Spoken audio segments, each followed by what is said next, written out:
The nickname Sky came from, as a code name when I was doing reconnaissance for the 82nd Airborne in the late 1960s.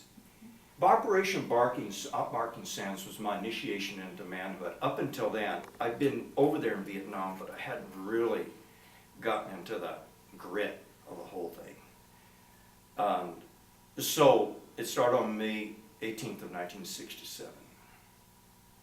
And so I became 20 on May 21st, 67.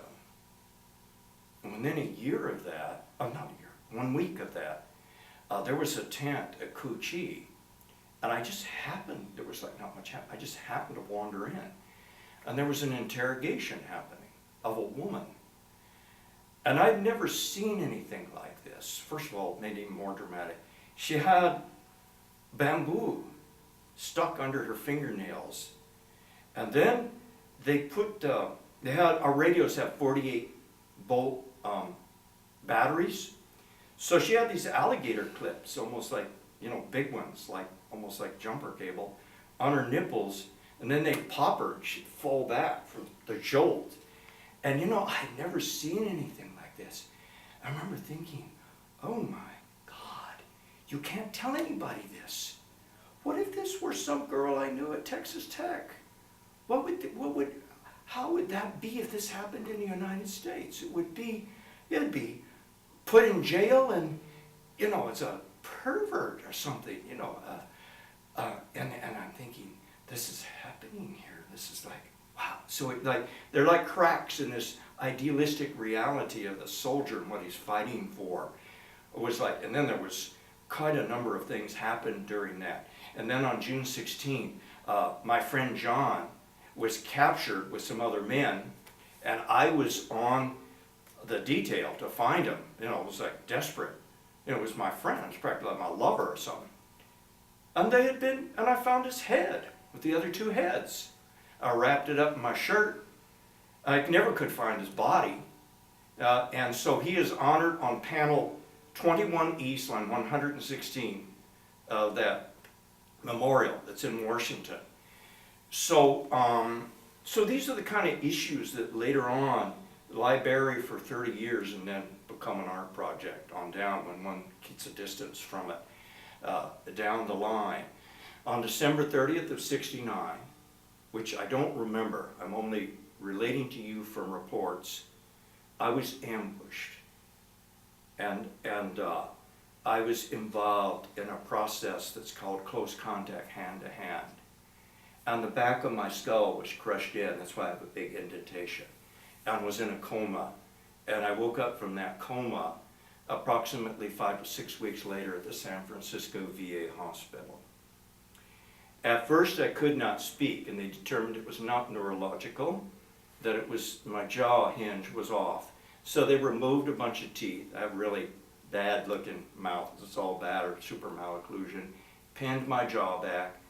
I learned to speak. And the significant aspect is, here's a significant one from San Francisco VA hospital. There was a black nurse there from Barbados, Sheila Abrabazi was her name. And she was one of these people who could give a gift that would last a lifetime. I mean, she was an angel. And she was tough too, as a nurse would have to be in a VA hospital. And so she would find out what guys liked to do, kind of draw us out of the depression we were in, and anger. I told her I liked to draw. And so all of a sudden one day she gives me a pad of just writing paper and a bunch of pencils. And she gave me a set of color pencils that's the kind where they have rings, there were 2 colors on it. It's probably before your time, but anyway.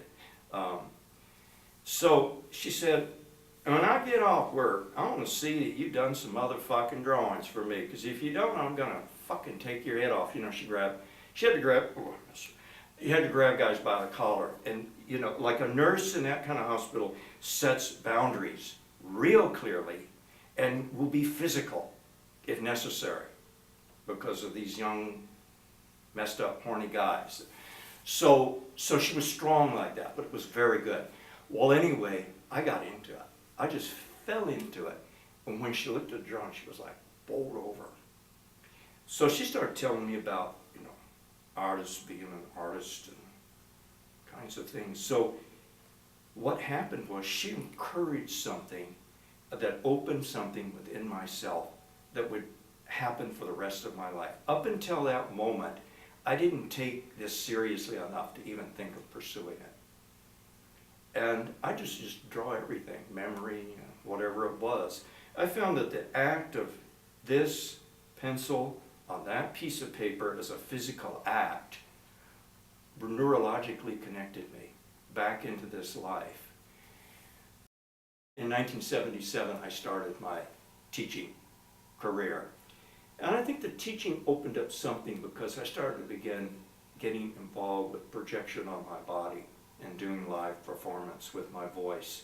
The first one, I made a little handheld screen which I would bring out, and it was just a Super 8 projector on the ground pointing up, and I'd hold the screen and I'd kind of vocalize, and it had partly live action, so when I stepped back, it would spread out behind me, and my fingers would look like wings or something like that coming behind there.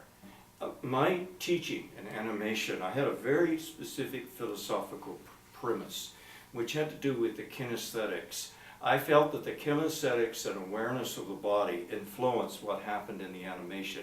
Even if it's character animation, the level of movement had to do with body awareness. And there's a person whom I highly respect, and I've seen him work, he's no longer living, Moshe Feldenkrais. And when Feldenkrais was in the United States, in San Francisco, I had a number of friends who were studying under him, and I got to watch him work, and I have to say he was an absolute genius. There was a book out he did called Awareness Through Movement, another one, The Case of Nora, and all about movement in the body.